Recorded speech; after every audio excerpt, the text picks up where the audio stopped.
Hey Gary, if I could ask you a couple questions. Sure. First of all, just what do you think is going to happen in the next 6 months as far as the financial markets? Well, first of all, there are thousands of people worldwide that make their living off of predicting bond prices. And bond prices right now are offering virtually no yield whatsoever.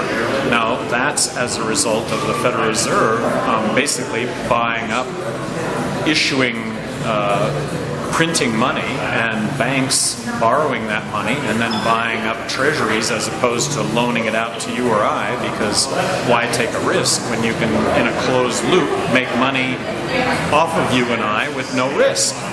So at some point, and people make their livings off of this, but at some point we will experience a bond market collapse, and that is when people demand that there be more of a return than 1.5% on a 10-year treasury.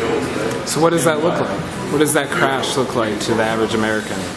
The shelves are bare, because very quickly the dollars that we have don't buy a thing. And this, by the way, happened in Russia in the late 80s, a monetary collapse. The ruble was worth something one day, the next day it wasn't worth anything. All the shelves were bare in Russia because everybody took all the money that they had and bought everything they could.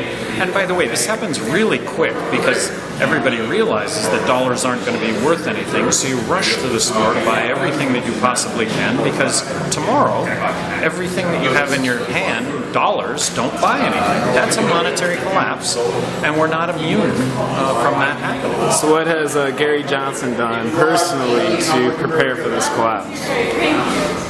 Well, personally, I don't have any debt. I have zero debt, and I am running for President of the United States. So, have you set aside some food? Do you have a shelter or a getaway place you could go to? My home, right. I have a home close to water, and I have water running through my... So if the shelves were empty, you would be fine? You're ready to go? No, nobody's going to be fine with the shelves empty. Nobody's going to be immune from a way of life that is just going to be catastrophic relative to what we have today.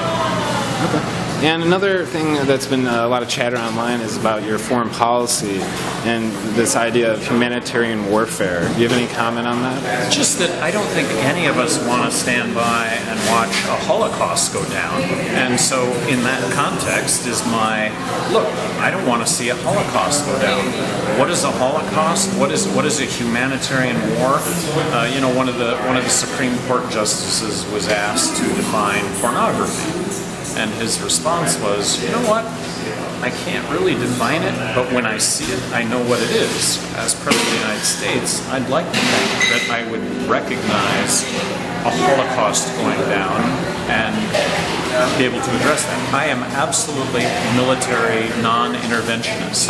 In my lifetime, I think there is nothing but unintended consequences that go along with our military intervention. So in Syria, for instance, is there a humanitarian crisis there? I don't believe so, no. I mean, that it is a civil war, and at the end of the day in Syria, if Assad is displaced, a new authoritarian dictatorship will take over from his authoritarian dictatorship, as will be the case in Libya. Libya is an example. Gaddafi's personal army is displaced. They go off to the democracy of Mali. They topple the democracy of Mali. We're down one democracy when it comes to our intervention in Libya. Again, just unintended consequences. Egypt, Mubarak. We pick the lesser of two evils because we are omnipotent in the decisions that we make. Well, no.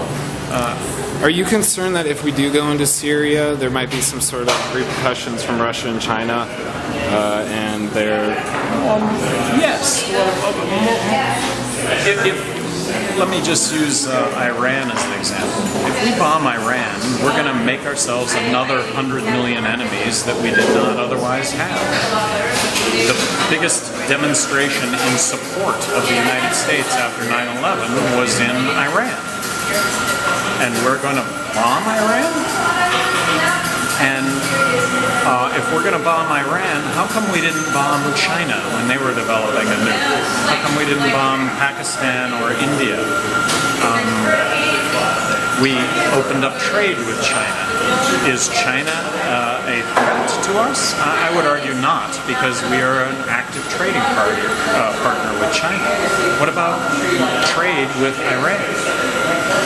So, final question: are you optimistic for the future?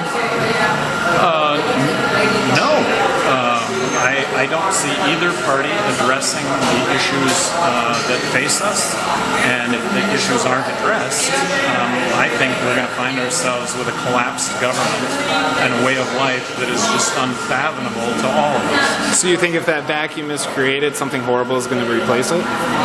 If that vacuum is... The government, the vacuum of government, if it collapses, is some worse tyranny going to take... Exactly. It'll be more of a police state, way beyond what already exists today. And if, maybe Tampa, I keep walking around and saying this is an example of only the shops will be bare. Nobody will be in the shops because there'll be nothing to buy, because you won't be able to buy anything with anything of any value. How do you think about the show of force? Did you see the National Guard troops down there? Well, if you want to look at it as an example of what happens in a monetary collapse, it will be something like this. All right, thank you so much, Gary. Yeah, thank you.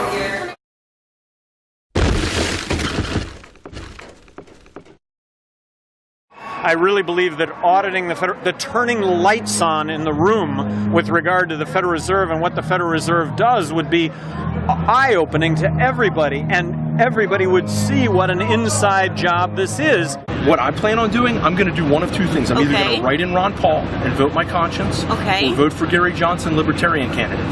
Okay? One of those two things. The reason being, I can't support illegal wars.